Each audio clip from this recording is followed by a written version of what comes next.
Planong ta namo mag-walking sa 4 AM mga kabisaya pero nabuntagan jud og mata tungod sa kakapoy. Every time gid mo adto ko sa bag-o nga lugar mga kabisaya, una gid akong adtuan ang public market. Kay sa public market, diha gini mo makita tanan mga kabisaya, gikan sa mga tao nga namuyuan ang lugara o klase-klaseng mga pagkaon. Ito yung kasaba ko yan, no? Oh. Sinanlag? Oh, sinanlag. Sinanlag or siyanglag ang tawag ani mga kabisaya nga mo gi pinaka main delicacy sa mga tawsog. Anong tawag dito kuya? Ano tawag? Pyuto? Oh, pyuto. Kaning pyuto mga kabisaya nakakaon na ko ani sa basilan ug lami gid kay ni siya iparis sa sinugbang isda ug parehas na sila sa siyanglag kay made of kasaba ning duha, kasaba, kamuting kahoy or kamanting. Mga kabisaya, nakita kitang pyuto kamanting diri sa Zamboanga City Public Market. O gani siyang isa ka putos is 15 pesos. Atong kilawan mga kabisaya. Kamanting is kasava or kamuting kahoy. Grabe kainit.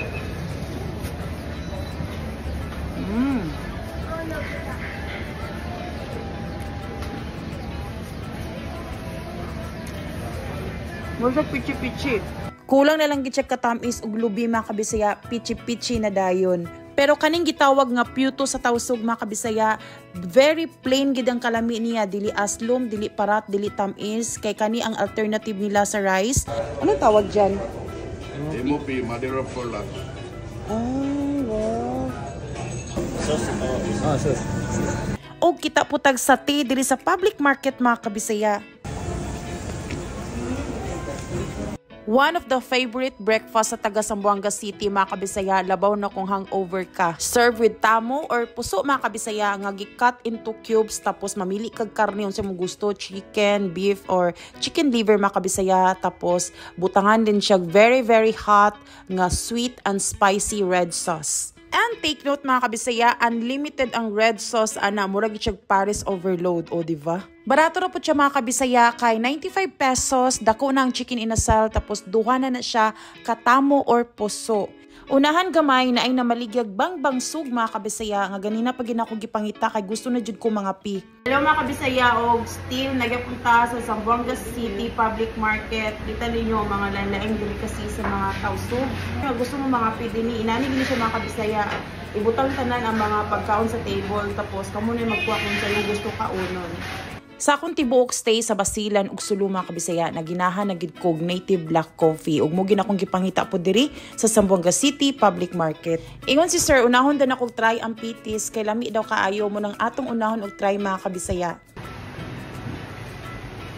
Ube. Ube, pero kasaba ito. Oh, hindi ma'am. Ano ang putan niyan ma'am, yung bigas na pilit? Bigas na pilit. Para suman, pero yung kulay ube. Okay. Hindi ko to natikman sa Basilan. Sarap din, ma'am. May bukalo sa loob.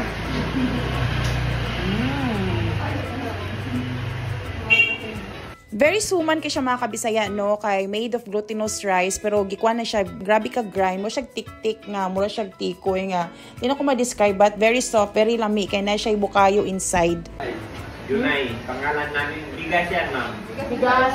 First time pag ko nakatry sa Junay diri sa Zamboanga City mga kabisaya. Muna siya ang Junay, ang tawag sa mga tawsog, tapos still suman gapon siya, bigas sa loob. Hindi siya suman.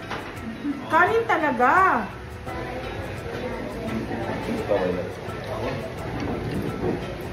Check taste ba? Ulami siya. Hindi siya halang. Muning pari sa Junay, isa kanilong ag-itlog mga kabisaya. Sige dyo ko kitaan ni sa Basilan o sa Sulu nga nasa table, ginabutang na daan, pero abira gid akong suman. What a breakfast, grabe guys. First time po nakatira ko niya. Nasa yung herbs bro, less ang herbs. Lahi ang timpla sa mga tawsog o lahi po ang timpla sa mga maranaw. Kaning Junay, ga-originate kini siya sa mga tawsog mga kabisaya og naani siya sagol nga burnt coconut meat og mga spices. Oh my! It's a black rice, malagkit rice. It's a black malagkit rice.